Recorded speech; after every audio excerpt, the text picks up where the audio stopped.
2 நாளா work out பண்ணாம தள்ளி போட்டாச்சு. இன்னைக்கு தள்ளி போட முடியாதுன்னு கொஞ்சம் நேரமா எந்திரிச்சுட்டேன். எந்திரிச்ச உடனே ஷூ எடுத்துட்டு மொட்டை மாடிக்கு கிளம்பியாச்சு. எடிட் பண்ணும்போது தான் பார்த்தா பேக்கிரவுண்ட் சவுண்ட்லாம் சூப்பரா இருந்துச்சு. அதனால தான் கொஞ்ச நேரம் கேட்கட்டுமேன்னு விட்டுட்டேன். மொட்டை மாடிக்கு போனா இங்க நல்லா மிதமான பனி பேஞ்சுட்டு இருக்கு. அதுக்கப்புறம் அப்படியே வார்ம் அப் முடிச்சுட்டு ஒரு 1/2 மணி நேரம் ஒர்க் அவுட்ட போட்டு வழக்கம் போல அங்கேயே கொஞ்ச நேரம் ரெஸ்ட்ட போட்டு கீழ வந்துட்டேன். என் ஆம்ஸ தொடுங்க சார். ஈஸியா எல்லாரும் வீட்டுக்கு வரலாம். எங்கெங்க இருக்கு?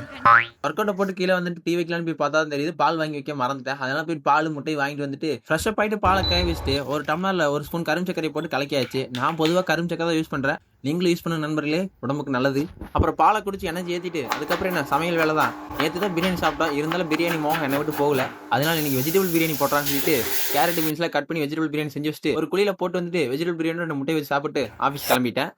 அப்புறம் ஒரு 5:30க்கு வேலைய விட்டு வரும்போதே நமக்கு செகண்ட் ரவுண்டுக்கு தேவையான பாலு, காய்கறிலாம் வாங்கிட்டு வீட்டுக்கு வந்தோனே பால கழுவி வச்சு குடிச்சிட்டு எடிட்டிங்ல உட்காந்துட்டேன். பொதுவா நான் எடிட்டிங்லாம் செல்ஃபோன்ல தாங்க பண்றேன். நம்மளோட ஒரு செல்ஃபோன் தான் இருக்கு.